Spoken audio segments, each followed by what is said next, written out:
অন্য রাজ্যে যখন চলে যাওয়ার কথা আপনি বলছেন, খুব স্বাভাবিকভাবে এখানে মাথায় আসে যে জিমন্যাস্টিং, সুইমিং, ওয়েট লিফটিং, বক্সিংয়ের দিকে যদি আমরা তাকাই, সেখানে কিন্তু আমাদের এই রাজ্যে ইনফ্রাস্ট্রাকচারের যথেষ্ট ঘাটতি আছে, এবং যে কারণে আপনি যেটা বললেন যে ভিন রাজ্যে চলে যাচ্ছে যারা খুব প্রমিসিং, যারা খুব ইমার্জিং, তাদের জন্য আপনার ব্লু প্রিন্ট কী রয়েছে, কী পরিকল্পনা রয়েছে? দেখুন, এক তো সবার আগে আমাদের দুটো জিনিস দরকার। একটা হচ্ছে স্পোর্টস ইনফ্রাস্ট্রাকচার ডেভেলপমেন্ট, এবং স্পোর্টস ইনফ্রাস্ট্রাকচার শুধু কলকাতা কেন্দ্রিক না।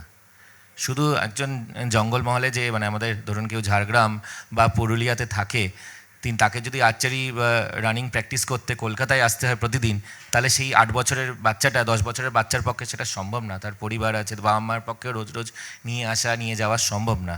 Logistically not feasible, geographically not feasible. বা উত্তরবঙ্গের কোনো ছেলে মেয়ে ভালো দৌড়চ্ছে, তাকে আপনি নিয়ে আসবেন সল্টলেকে, একদিন নিয়ে আসতে পারেন, দুদিন নিয়ে আসতে পারেন, রোজ রোজ তাকে প্র্যাকটিস করাতে পারবেন না। তাই জন্য আমাদের বিভিন্ন স্পোর্টস ফেসিলিটি অর্থাৎ ইনফ্রাস্ট্রাকচার ডেভেলপমেন্ট, সেটা আমাদের এক তো বানাতে হবে, প্লাস ডিসেন্ট্রালাইজডভাবে উত্তরবঙ্গেও হতে হবে, রাঢ়বঙ্গে অর্থাৎ আমাদের পশ্চিমাঞ্চল সেখানে হতে হবে, জঙ্গলমহলে হতে হবে, সুন্দরবন যেখানে দীর্ঘদিন ধরে অবহেলিত থেকেছি সেই জায়গায় হতে হবে, বিভিন্ন জায়গায় বিভিন্ন স্কোপ, নদিয়া। তো সেই ছেলেমেয়েরা, আমরা বলছি যে পশ্চিমবঙ্গ 10 কোটির মানুষ, কিন্তু তারপরেও কেন আমাদের প্লেয়ার যেতে পারছে না ন্যাশনাল স্টেজে? কিন্তু 10 কোটির ট্যালেন্ট কি আমরা ট্যাপ করিয়েছি? দীর্ঘদিন ধরে তো পুরোটাই কলকাতা কেন্দ্রিক রেখেছে, এবং কলকাতা কেন্দ্রিক রেখেছিল সিপিএম। আমি খুব একটা অন্য রাজনৈতিক দলের কথা বলি না, কিন্তু সরকারে তারা ছিল, দায়িত্ব তারা এড়াতে পারে না। তারা পুরোটাই কলকাতা কেন্দ্রিক থেকে গেছিলো। আর তারপরে যে 15 বছরটা গেছে, সেই 15 বছর যে তৃণমূল সরকার ছিল, তারা এত রাজনীতিকরণ করে গেছে, স্যাড টু যে এই পরিস্থিতি, যার জন্য আজকে এরকম sad state of affairs in sports.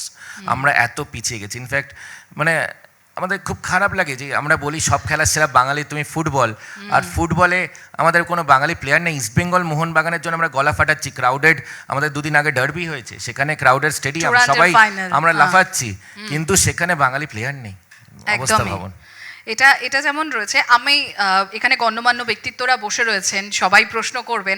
আমার একটা ছোট্ট প্রশ্ন আছে। একটু আগে আপনি বললেন যে সব কিছু ভীষণ কলকাতা কেন্দ্রিক ছিল। স্পোর্টস মিনিস্টারের মাথায় কি কিছু আছে, কোনো স্পোর্টস অ্যাপ বা এই জাতীয় কিছু? ডেফিনেটলি একটা আছে। আমরা দেখলাম যে আমাদের ট্যালেন্ট আমরা খুব হারিয়ে ফেলি। কারণ খুব ভালো দৌড়চ্ছে, একদিন দেখলাম হাততালি মারলাম, তারপর সবাই চলে গেল, ফিতে কাটলো এবং তারপর বাড়ি চলে গেল, ভুলে গেল। কিন্তু আমরা সেটাকে প্রলং করতে পারি না, সেটাকে ফলো আপ করতে পারি না। তো আমরা খুব ভালো খেলা দেখলাম, তো সেই ছেলে মেয়ে তাদের একটা অ্যাথলেট পাসপোর্ট হওয়া দরকার, সেটা ডিজিটাল ইনফ্রাস্ট্রাকচার, সেই নিয়ে আমরা কাজ শুরু করে দিয়েছি।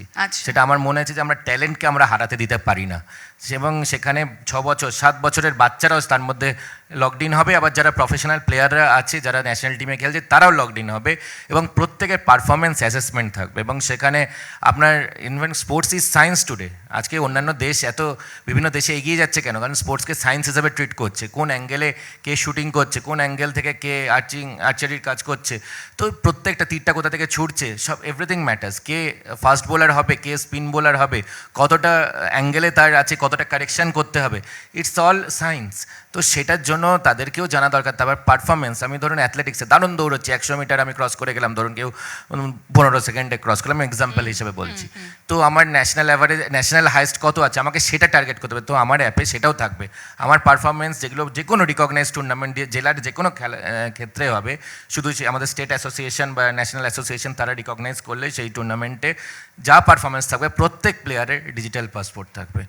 যেখানে এটাকে আমরা বলি প্লেয়ার স্পোর্টস পাসপোর্ট বলবো, সেটা ডিটেলস আমরা বলে দেবো খুব শীঘ্রই। সে নিয়ে আমি কাজ শুরু হয়ে গেছে, এবং দ্রুত গতিতে করার জন্য আমরা প্রত্যেকে বসেছি সেটা নিয়ে। আমরা ওখানে একদম মনিটরিং, গতকালও আমরা বসেছি, আজকে যখন কথা বলছি গতকালও বসেছি, যাতে যত শীঘ্র সম্ভব, কারণ টাইম ইজ প্রেশাস। আজকে যে বাচ্চা আছে তার 1 বছরটাও তার ক্ষেত্রে ক্রুশিয়াল।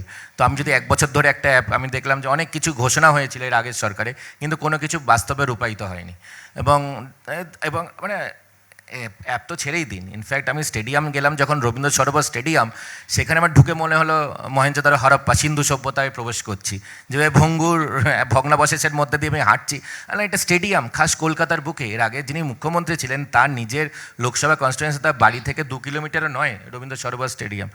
খাস কলকাতার বুকে যদি একটা স্টেডিয়ামের সেখানে কত বড় বড় প্লেয়াররা আমাদের সেখানে উঠেছে, সেই প্লেয়ারদের, তারপরে এখন রানিং, আগে ওখানে অ্যাথলেটিক ট্র্যাক ছিল অলিম্পিক স্ট্যান্ডার্ড, সেই ট্র্যাক তো আমি খুঁজেই পেলাম না, সেখানে দেখলাম জঙ্গল গজিয়ে গেছে।